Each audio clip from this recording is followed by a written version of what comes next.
Fahrul Razi, Wakil Ketua Komunikasi BPDRI.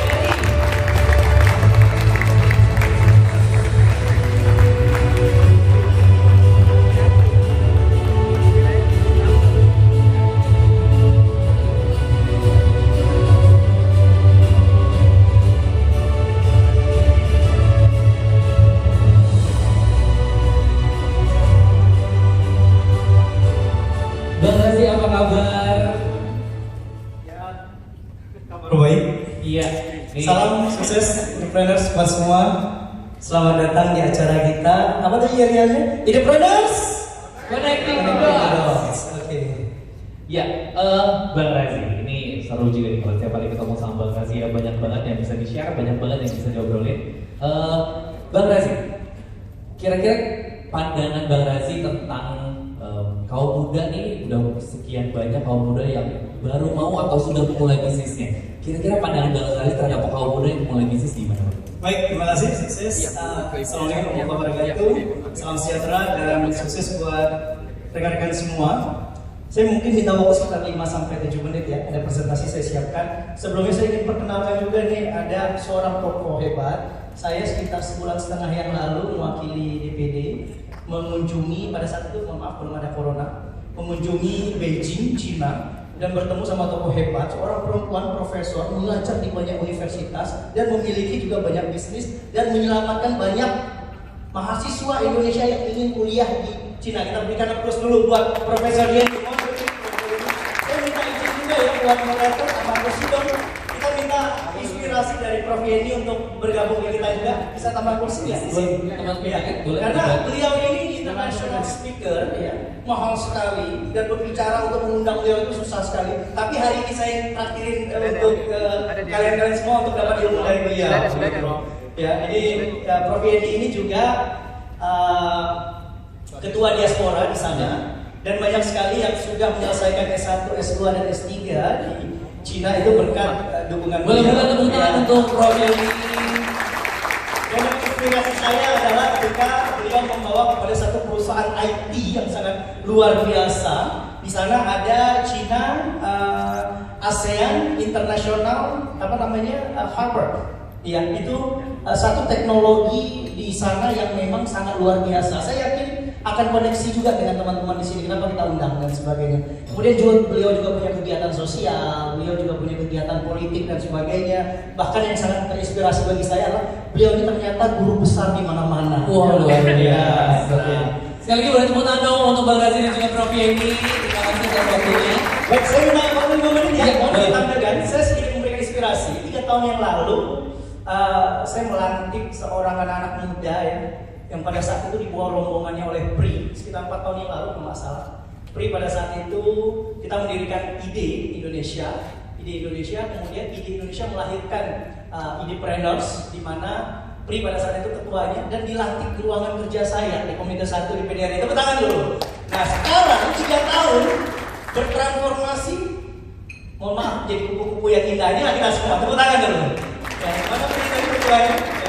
Dan saya tidak nyangka organisasi yang pernah kita bentuk dan saya langsung melantiknya, pengurus pertama itu langsung menjadi inspirasi buat Indonesia. Nah, saya jujur ya, sebenarnya saya itu sangat strike sekali S1, S2, S3 saya di UI, ilmu politik, yang di kepala saya itu politik. Saya itu anti banget sama yang namanya bisnis ya, apalagi istilah networking, connecting dan sebagainya, itu anti sekali. Tapi ketika itu berubah konsep yang ada dalam diri saya bahwa political, sosial, dan semuanya itu tidak akan pernah terlepas dari yang disebut dengan bisnis dan entrepreneur. Oleh karena itu, saudara-saudara sekalian, saya ingin katakan bahwa saya dan Sultan sudah lama sekali kenal. Ya, bahkan sebelum kenalnya juga sebenarnya di ide ya kita ya, sebelum duduk.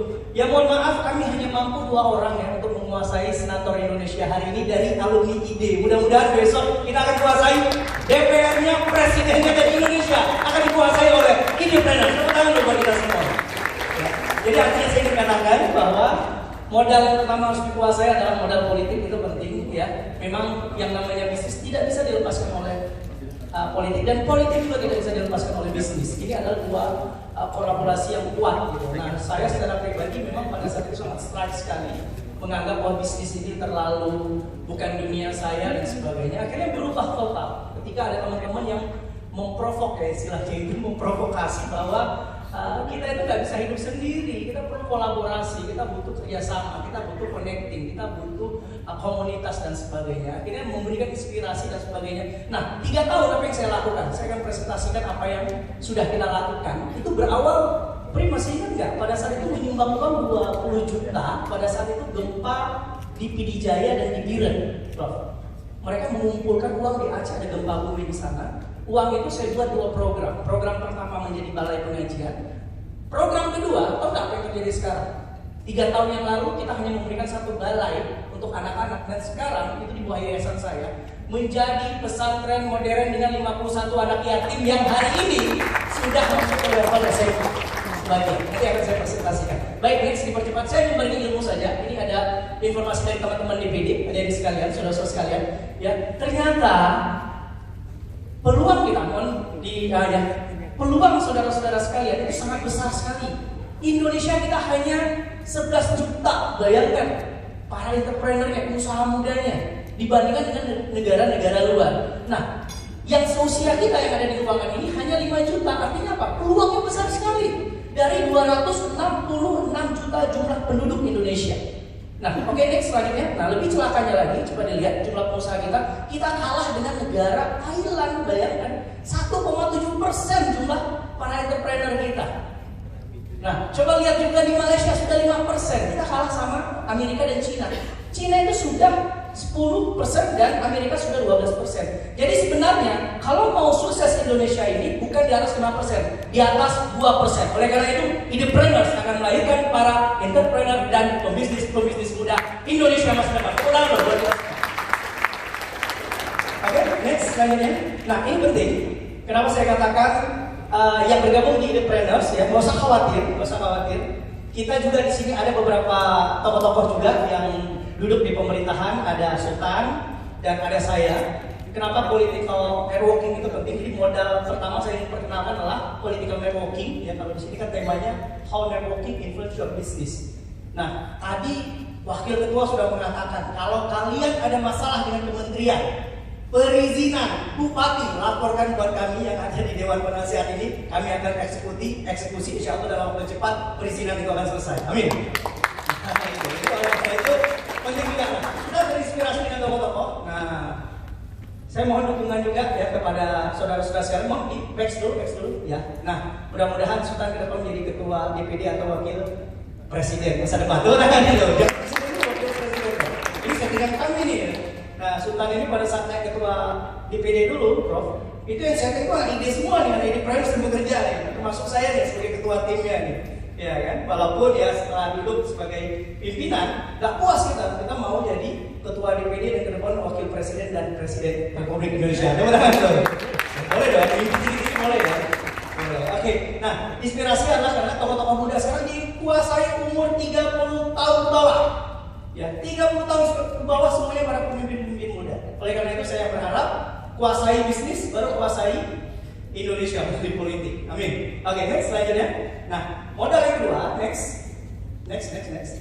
Oke, saudara-saudara sekalian, ini pola dunia hari ini. Saya ingin katakan, ya, Amerika itu berbondong-bondong sedang berkampanye yang mungkin pernah dengar revolusi industri 4. Sekarang sudah masuk ke 5. Bahkan saya waktu ke Cina itu mohon maaf tidak lagi pakai uang cash, sudah pakai aplikasi dan sebagainya. Mereka sudah mempersiapkan revolusi industri ke-5. Nah, kemudian Uni Eropa, Inggris baru saja keluar sekitar seminggu yang lalu waktu kita pergi ke kedutaan Eropa sama Sultan. Inggris baru saja keluar. Inggris sedang merekonstruksikan bagaimana kerajaan Inggris mampu menguasai dunia. Mereka menciptakan sebuah pola baru yang masa lalu pernah mereka lakukan ketika mereka menguasai dunia. Nah, Uni Eropa itu terus berkembang dan sebagainya, semakin kuat dan sebagainya. Nah, oke, next saja, dipercepat saja. Nah, yang menarik adalah Cina itu sudah berkampanye dari dinasti Ming dan Han. Itu mengkampanyekan yang disebut dengan, oke, dipercepat saja, revolusi industri 4 yang dilakukan oleh Amerika. Next, selanjutnya jalur sutra. Next, nah ini yang disebut dengan One Belt One Road. Apa yang terjadi? Penguasaan dari dinasti Ming dan Han sampai ke Prancis yang dikuasai oleh Cina. Sementara Indonesia masih ganteng-ganteng serigala dan keluar api dari tangan. Gimana mau maju anak muda kita? Anehnya lagi, salamnya sudah diganti ya kan? Ada Nah, bagaimana konsep negara-negara besar itu untuk menguasai dunia? Ya. Makanya saya punya moto baru, Idepreneurs kuasai dunia. Bisa? Oke, kita lihat dulu sekali. Idepreneurs kuasai dunia. Idepreneurs kuasai dunia. Oke, itu titipan. Dia titipan. Oke, next selanjutnya saya percepat aja karena waktu 5 menit. Oke, next selanjutnya. Nah, teknologi hari ini sangat cepat. Next selanjutnya. Oke. Modal yang selanjutnya networking adalah modal teknologi ya. Ini banyak toko-toko. Kita berharap banyak nanti toko-toko entrepreneurs akan muncul di selanjutnya wajah-wajah itu. Ini masih wajah-wajah lama ya. Kalau dulu orang terkaya di dunia itu pertambangan. Orang terkaya di dunia itu memiliki pabrik dan sebagainya. Tapi sekarang sudah teknologi orang terkaya di dunia. Nah, yang lebihnya parah di kita, ini mohon maaf, saya baru pulang saja. Prof, saya baru pulang dari Papua kemarin. Dari Papua saya terbang ke Bandung tadi malam. Saya jadi pembicara di Bandung dan pesawat malam saya kembali di sini karena ada acara hari ini. Gitu ya. Nah, mohon maaf, hari ini juga Presiden Republik Indonesia sedang mendarat dan meresmikan program yang ada di Aceh. Sebagai wakil daerah saya harus berada di samping Presiden, tapi saya menentukan sikap berdiri di samping Idepreneurs untuk memberikan inspirasi. Gitu. Hari ini loh. Tapi gak apa-apa, karena saya anggap di hadapan saya banyak calon-calon presiden masa depan. Gitu. Oke, next selanjutnya. Nah, kuasai digital transformation. Oke, dipercepat saja karena waktunya sangat singkat. Boleh di copy aja nanti. Oke, next, dipercepat saja. Oke, nah dalam 1 menit banyak sekali uang berputar. Nah, ini orang-orang yang di depan kita ini orang-orang yang sangat luar biasa. Dalam 1 menit atau 60 detik itu uang bekerja buat mereka, bukan mereka bekerja untuk uang. Jadi banyak sekali ide-ide dan semua yang di depan saya juga memiliki ide-ide yang kreatif. Hanya menguasai 60 detik bagaimana uang berputar. Baik dengan bisnis, baik intinya adalah menguasai digital tadi. Menguasai teknologi dan sebagainya. Oke, dipercepat saja karena waktunya sangat singkat. Oke, next, dipercepat saja. Media sosial dan Cina hari ini memiliki tingkat pengguna internet tertinggi di dunia, ya. Kemudian India, kemudian di Indonesia. Nah, kita hari ini saudara-saudara sekalian dari 262 sekarang menjadi 266 juta penduduk. Itu kurang lebih ada 51 pengguna internet. Silahkan berimprovisasi dan memanfaatkan bagaimana teknologi hari ini menguasai bisnis. Kalau bisnis tanpa teknologi, ya siap-siap kita menuju kehancuran. Tapi saya yakin semua ini adalah menguasai teknologi. Oke, next, dipercepat saja. Silahkan di copy nanti ada masalah. Next, oke, next. Nah, YouTube ya. Sekarang kalau orang dulu buat video, buat sinetron itu sampai dibayar per episode itu sangat murah. Sekarang mereka hanya pakai Instagram gitu. Ya sekitar 30 detik ya kan. Ayo bro beli produk ini. Kalau Anda pakai ini bukan hanya jerawat Anda yang hilang, hidung Anda juga akan hilang. Langsung dibayar jutaan. Jadi mereka lebih kepada endorse ya. Bisnis endorse. Lebih mahal, artis itu lebih menggunakan endorse daripada dia. Nah, apalagi ada Atta Halilintar, luar biasa, income itu di atas 1 miliar dan sebagainya. Sementara anak Indonesia masih diajarkan main roda pakai ban, yang disuruh-suruh dan sebagainya. Nah, ini yang menarik. Tolong tadi kuasai teknologi, kuasai politik. Nah, yang sangat penting adalah kuasai demografi, ini penting. Saudara-saudara sekalian, tahun 2021 kemarin kita rapat dengan BPS, ya ternyata Indonesia sudah masuki bonus demografi untuk anak-anak muda. Jadi tolong kuasai bonus demografi. Kalau kita bisa menguasai bonus demografi, ini potensial, ya ini potensial yang sangat besar. Jangan masuk di ranah yang, ya mungkin mohon maaf Prof Yeni mungkin sudah umurnya udah lebih lah. Jangan lagi tawarin apartemen untuk Yeni, nggak usah. Kita tawarin yang mudah-mudah dan sebagainya. Jadi sebenarnya potensi market kita itu jelas, ya. Fokuskan kepada generasi milenial, karena generasi milenial itu adalah market potensial. Nah, China, Amerika, Eropa, bahkan India pun sekarang sedang menguasai Andaman, gitu loh. India sedang menguasai Andaman, gitu. Indonesia kita nggak punya konsep, itu masalahnya, Prof. Nah, saya yakin dengan para pemikir entrepreneurs dan pelaku-pelaku bisnis, kita akan bangkit dan 2020 hari ini kita buktikan hari ini adalah tahun kebangkitan para entrepreneurs muda Indonesia. Saya percepat saja. Oke, ini yang sudah dilakukan. Next. Oke, next. Nah, menguasai milenial juga penting. Ya, itu yang disebut capital of networking. Oke, next selanjutnya. Saya persingkat saja. Nah, oke, next dipercepat saja. Dipercepat. Oh, tadi ada juga nih kuasai ini penting juga karakter ya. Ya. Saya itu suka dulu Prof. Edi dan Sultan, saya itu suka menduplikasi ATM. Kerjaan saya itu apa yang ada di Independent saya lihat, saya contek, saya buat versi saya sendiri. Saya takut juga nih, ada Muci Budak Cinta, besok saya buat Bucin Budak Cinta. Oh, bahaya lagi, susah. Jadi apa yang ada di Independent ini saya tiru dan saya ikuti. Nah ini saya praktekkan di tempat dapil saya dan sebagainya. Makanya kalau yang lain, wah saya 3 tahun bergabung di Independent jadi apa? Jadi pebisnis sukses. Saya bergabung di Independent jadi apa? Dari 10 menjadi 91 outlet. Hebat kan? Ada yang lebih hebat lagi. Setelah saya bergabung di Independence, ya kan, duduk sebagai pimpinan komite dan 2 periode duduk di parlemen. Oh, itu lebih hebat lagi. Ya, kan? Jadi bukan hanya manfaatnya secara bisnis, tapi juga secara politik dan sebagainya. Oke, next. Ini beberapa proyek yang kita lakukan. Nah, kita mendirikan sama seperti ide juga, ya, Sekolah Pemimpin Muda Aceh, dan kita punya alumni hari ini sampai 6.000 anak-anak muda di sana. Ya, sampai CAP-nya punya, dan kita punya sekolah bahasanya itu free, bahasa Inggris, bahasa Arab, bahasa Cina juga ada dan sebagainya sampai Prancis. Oke, next. Nah, kita juga punya social entrepreneur-nya, ya. Inilah, Pri masih ingat nggak dulu pernah ngasih uang sama saya berapa ya? 20 juta ya? Nah, satu jadi Balai Youth Center, satu lagi menjadi Children Center. Children Center, ya, 3 tahun selanjutnya coba lihat, kita punya, ulang. Next, naik lagi ke atas yang tadi. Nah, 51 anak yatim dan korban konflik serta korban tsunami yang pernah kena tsunami di tahun pada saat di PD Jaya dan di Biren hari ini masuk di Daya Leadership Entrepreneur kita di bawah yayasan saya, dan alhamdulillah tahun ini sudah kita dirikan SMA swastanya. Tepuk tangan loh buat entrepreneurs. Itu di bawahnya sekarang kita bangun masjid dan sebelah sini kita di belakangnya itu kita sudah bangun SMA gitu. Jadi ini gagasan yang jujur saya katakan idenya semua dari Idepreneurs. Tepuk tangan loh buat Idepreneurs. Oke, next selanjutnya.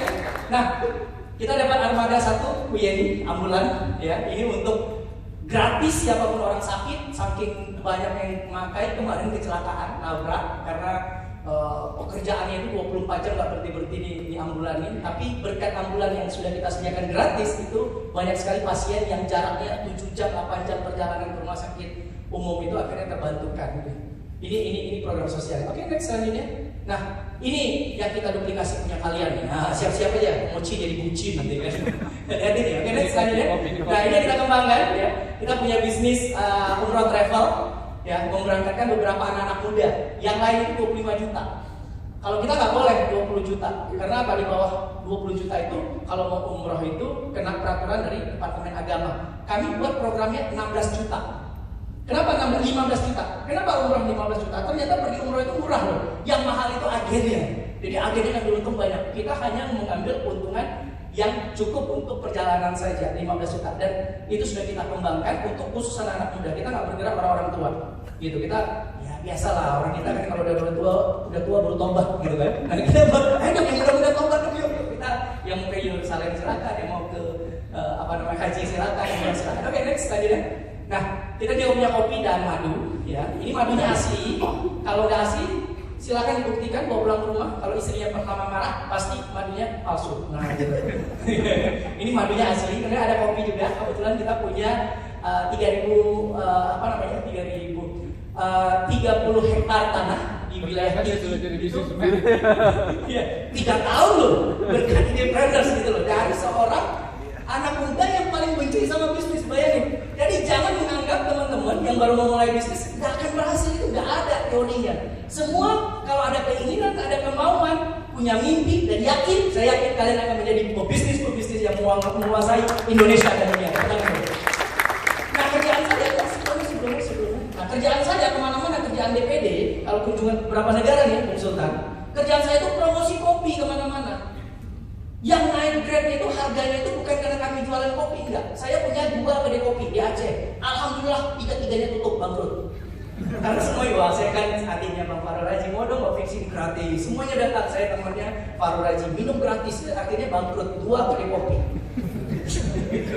Ya. Tapi bisnis kita kopi berhasilnya kemana? Kita promosi ke Amerika, ke Eropa. Kita punya Arabica ya, ini kan dari Tangayu dan sebagainya. Sampai ke beberapa negara itu kita berhasil. Kalau salah ke Cina kemarin kita sempat bawa juga ya kopi dari Aceh ya. Nah, sampai saya dapat temannya itu dari Surabaya, siapa?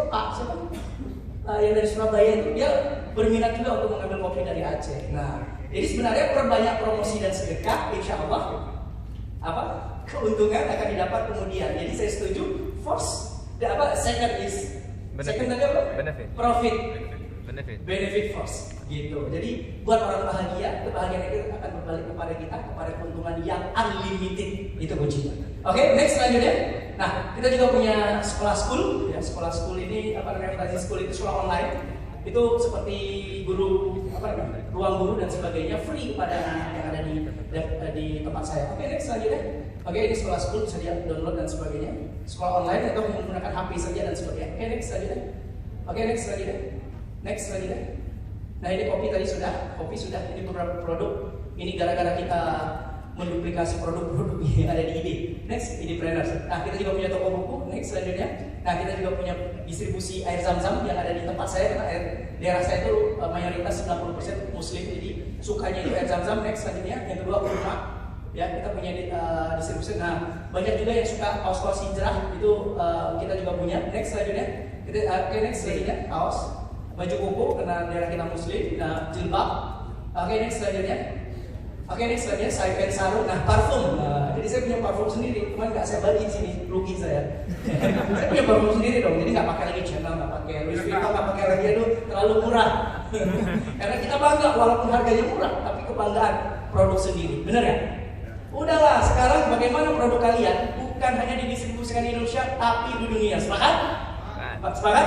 Jadi dengan adanya jalur sutra, adanya revolusi industri 4, kita bukan market, tapi kita adalah produsen yang menggunakan jalur mereka untuk menguasai bisnis oleh putra putri terbaik Indonesia. Tepuk tangan dulu buat kalian. Terima kasih. Wassalamualaikum warahmatullahi wabarakatuh. Saya minta izin inspirasi buat Prof Yeni kasih motivasi dong buat kita. Gitu, Prof Yeni. Terima kasih Ananda Farul yang sudah memberi kesempatan kepada saya. Yang saya hormati Bapak Sultan, Hadinda Sultan, dan juga adik-adik semua yang hadir pada hari ini. Di sini saya tidak bicara masalah teknologi karena sudah bukan umurnya saya ya. Adik-adik di sini semua canggih-canggih hebat-hebat. Mungkin di sini saya bisa share about ide, relasi dan koneksi. Sedikit mungkin saya cerita tentang saya ya. Saya hari ini bangga saya bisa duduk di semua anak-anak yang sudah jadi. Buat saya ini semua anak saya. Saya sudah tua, umur saya sudah 60 tahun. Jadi masa-masa seperti ini sudah bukan masa saya lagi. Tapi saya walaupun umur saya sudah tua, tapi jiwa saya masih muda. Karena saya pernah muda. Begitu pagi anak saya punya 3 putri. Sekarang putri saya paling besar, Cindy, ada di Swiss, dan sekarang lagi tugas di Sydney. Dia adalah seorang biology engineer 3 PhD. Dan juga menantu saya juga di bidang IT, seorang engineer juga di PhD. Dan sekarang anak saya putri kedua, Loretta Tamrin, dia adalah presiden direktur dari China Harbour IT, jadi yang dibawa China Unicom di Indonesia. Suaminya seorang dokter ahli tulang, spesialis tulang, ada di Jakarta. Dan anak saya ketiga, putri saya Diana, dia adalah tamatan dari Tsinghua University di Civil Engineer. Sekarang dia sekarang sebagai dosen di Petra Universitas, dan juga di Yayasan Petra dia sebagai presiden direktur untuk engineer. Dan menantu saya yang ketiga adalah di bidang IT S2, sekarang kerja di pemerintahan asing. Saya bangga dengan ketiga putri saya karena saya punya cerita masa lalu yang sangat baik ya. Saya punya keluarga, saya adalah generasi ke-6 dari keturunan Belanda, Dayak, dan China. Di darah saya mengalir hanya 40% suku keturunan Tionghoa. Dan karena ibu saya dari kecil suka membaca sangkok, suka sekali dengan budaya China. Dari saya kecil, dia selalu mengajar saya budaya Tionghoa, seperti banyak sekali dari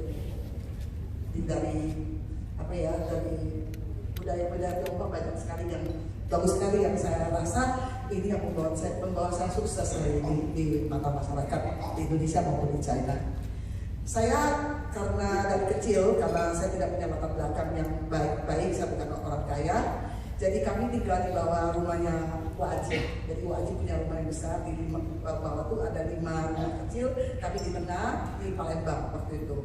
Dan dari situlah saya mulai membaur, karena saya sekolah di sekolah SD, waktu itu di SD negeri, dan di situ saya membaur. Tapi saya selalu dipanggil, karena saya putih, waktu saya paling putih dalam kelas. Jadi saya satu-satunya dari yang paling putih. Jadi saya selalu dibilangin sama anak-anak itu, bilang tuh yang paling cantik gitu, yang kulitnya putih, itu Cina Belanda gitu. Jadi kalau dapat namanya Cino Belando ya, Cino Belando. Nah jadi saya jadi terkenal di kelas. Apa-apa tuh saya diprioritaskan.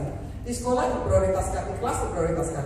Tapi saya masih curiga, kenapa saya pakai Cino? Kan saya dari kecil nama saya sudah Yeni gitu. Saya tidak punya nama Mandarin. Untuk mencari jati diri saya, makanya saya lompat ke sekolah. Sekolah saya cukup pintar. Saya umur 14,5 tahun saya sudah tamat SMA dan saya sekolah di Hong Kong.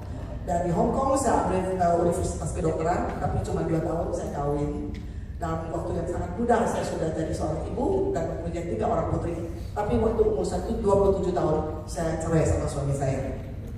Dari situ saya mulai dengan karir saya dan saya yang diajari apa yang diajari ibu saya sebagai bagaimana sebagai seorang wanita yang selogikanya seorang apa yang harus dilakukan oleh seorang wanita. Dan saya sangat bersyukur dalam umur yang sangat muda, saya di Hong Kong sudah mempunyai 300 karyawan dalam umur 25 tahun. Jadi kalau ibu-ibunya mungkin pernah memakai kosmetik Mena, itu saya propornya. Jadi saya adalah kosmetik merek Jepang distribusi terbesar di Hong Kong saat itu, dan artis-artis yang di Shaw Brothers itu semua adalah langganan saya. Nah dari situ juga saya mempunyai sosial, tidak lupa saya mempunyai banyak anak yatim ya, saya beri manfaat. Makanya bahasa Indonesia saya agak pelok, tapi pelok-pelok gini saya alumni Lemhanas loh, adik-adik, anak-anak. Saya alumni Lemhanas KSA 9 tahun 2001. Dan saya juga guru dari 3.000 guru dari tentara maupun polisi sebanyak 3.000 orang sampai sekarang, 23 tahun. Saya pernah mendapat penghargaan Satya Lancana Media Star 2 kali dari Presiden Megawati dan Presiden SBY. Dan 1 kali saya mendapat Satya Lancana Tokoh Wanita Indonesia Berprestasi oleh Ibu Presiden Habibie. Dan dari situ saya karena dengan bekal yang sudah ada, saya pada saat di Lemhanas saya membuat naskah dengan judul Peran Masyarakat Tionghoa dalam Membangun Bangsa. Di situ saya mulai menyadari bahwa semua suku di Indonesia itu adalah kekayaan kita semua dan kita harus bersatu. Dan saya mulai melihat naskah saya berjudul Peran Masyarakat Tionghoa dalam Membangun Bangsa diambil oleh ambasador dari banyak negara, dan rupanya diambil oleh kedutaan China dan dibawa ke China. Dan saya pertama kali memberikan memberikan ceramah tentang peran masyarakat Tionghoa ini. Dan dari situ sampai saat ini saya sebagai 20 guru besar dari universitas di seluruh China.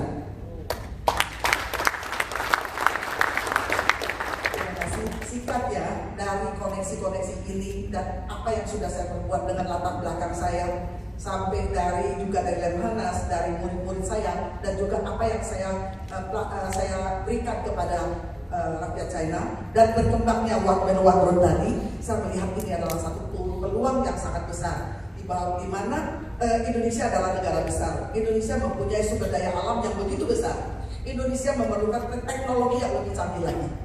China memerlukan sumber daya ini, dan tapi China dia besarnya semua dari desa. Jadi yang datang itu mungkin banyak membuat kesalahan karena negaranya besar, mereka menganggap negara saya besar, jadi mereka sok mengajarin negara-negara lain. Makanya selalu timbul kesalahpahaman. Tapi sebetulnya ini kesalahan paham ini bisa diterima karena mereka mau menerima.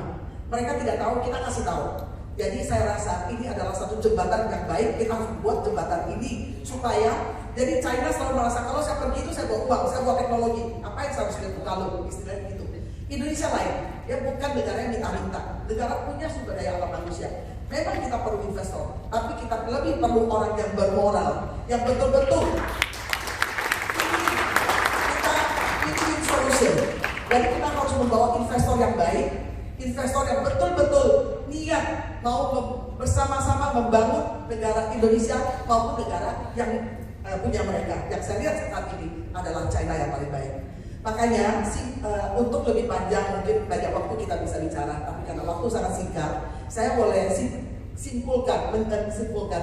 menyimpulkan bahwa saya sebagai Ketua Umum Indonesia Diaspora Network China sebagai jembatan dari hubungan Indonesia dan China, dan saya dipercayai oleh Indonesia dan China, dua negara ini. Dan saya juga punya cita-cita sebetulnya ingin membangun generasi muda untuk bagaimana lebih maju lagi, dan bangsa kita tentu bukan hanya China, tapi kita akan prioritaskan ke China karena saya punya link di situ.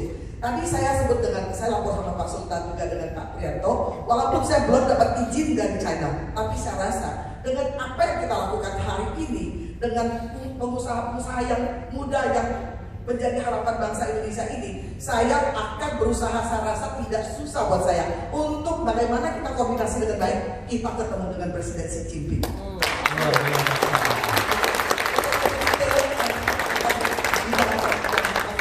Terima kasih. Terima kasih banyak Prof. Leni, terima kasih banyak. Boleh sekali lagi tepuk tangan untuk Profesor Leni dan juga Bang Razi. Terima kasih untuk pesan-pesan yang sudah disampaikan untuk teman-teman yang di sini. Baiklah teman-teman, akhir kata waktu juga yang memisahkan kita. Ya, tapi untuk mau wrap up semua yang sudah disampaikan oleh teman-teman narasumber, ya teman-teman kita bisa melihat bahwa kita punya peran yang sangat besar untuk keberhasilan Indonesia, untuk kita bisa, tadi kalau kata Bang Razi, bisa memimpin dunia ya, Bang Razi ya. Indonesia butuh kita butuh lebih banyak lagi entrepreneurs, dan untuk bisa sukses dalam membangun bisnis, tadi seperti yang di-share